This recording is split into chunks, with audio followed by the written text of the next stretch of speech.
রমজান মাসে ইলিশ মাছের দাম একটু বেশিই থাকে। এখানে 1 কেজির একটু বেশি হবে ইলিশ মাছ নিয়েছি, প্রায় 1000 টাকার মতো নিয়েছে। খুব ভালোভাবে কেটে বেছে নিচ্ছি। প্রত্যেকটা মাছের পেটি ডিম ভর্তি ছিল। কদুর বিচি নিয়েছি ভর্তা করার জন্য। হাই ফ্রেন্ডস, আসসালামু আলাইকুম। আশা করি সবাই ভালো আছেন। আজকে ইলিশ মাছ সব রান্না করব না, কিছু ফ্রিজে রাখবো আর ইলিশ মাছের মাথা দিয়ে পটলের ঝোল করব। ইলিশ মাছ কেটে বেছে নিচ্ছি। এদিকে কদু দিয়ে মুরগির মাংস বসিয়ে দিয়েছি, খুব ভালোভাবে কষিয়ে নিচ্ছি। ইফতার করার পর যে থালা বাসনগুলো ছিল এগুলো কিন্তু আমি পরিষ্কারও করতে পারিনি, রান্না করতে গিয়েছিলাম। ইলিশ মাছের মাথা আমি খুব ভালোভাবে কষিয়ে নিচ্ছি। কালারটা কিন্তু তেমন বেশি ভালো আসেনি।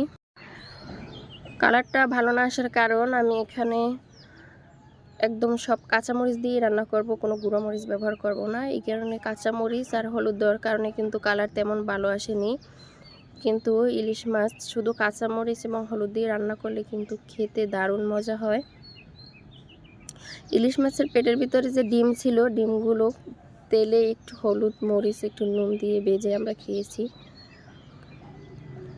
এই যে মাছের মাথাটা আমার কষানো হয়ে গিয়েছে, এখন নামিয়ে নেব। এখানে আবার খুব ভালোভাবে পটল কষিয়ে নেব। ইলিশ মাছ দিয়ে পটলের ঝোল খেতে কিন্তু দারুণ মজা লাগে। আমি যতদিন রান্না করছি খুব মজা লেগেছে। এই যে পটলগুলো খুব ভালোভাবে ধুয়ে পরিষ্কার করে নিয়েছি, এখন খুব সুন্দরভাবে কষিয়ে নেব।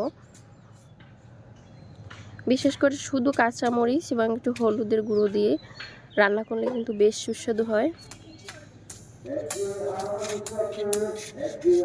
এই যে খুব সুন্দরভাবে রান্না করা আমার শেষ, একদম শেষ পর্যায়ে। দেখতে কিন্তু তেমন একটা কালারফুল হয়নি, কিন্তু খেতে কিন্তু বেশ সুস্বাদু হবে। আমার রান্নাবান্না করা একদম শেষ পর্যায়ে। ইফতারের পর রান্নাবান্না করাটা ভীষণ কষ্টকর হয়ে যায়। এদিকে জাবের একটু খেলা করছে, একটু দেখে নিলাম। রান্নাবান্না শেষ, প্রচুর ময়লা জমেছে, ময়লাগুলো ফেলে দিতে হবে। একটু দেখিয়ে দিচ্ছি কি রান্না করেছি। এই যে কদু দিয়ে মুরগির মাংসের ঝোল, আর রান্না করলাম ইলিশ মাছের মাথা দিয়ে পটল, আর ভর্তা বানিয়েছি কদুর বিচির। আজকের ভিডিও এ পর্যন্তই। সকলে ভালো থাকবেন, সুস্থ থাকবেন। আল্লাহ হাফেজ।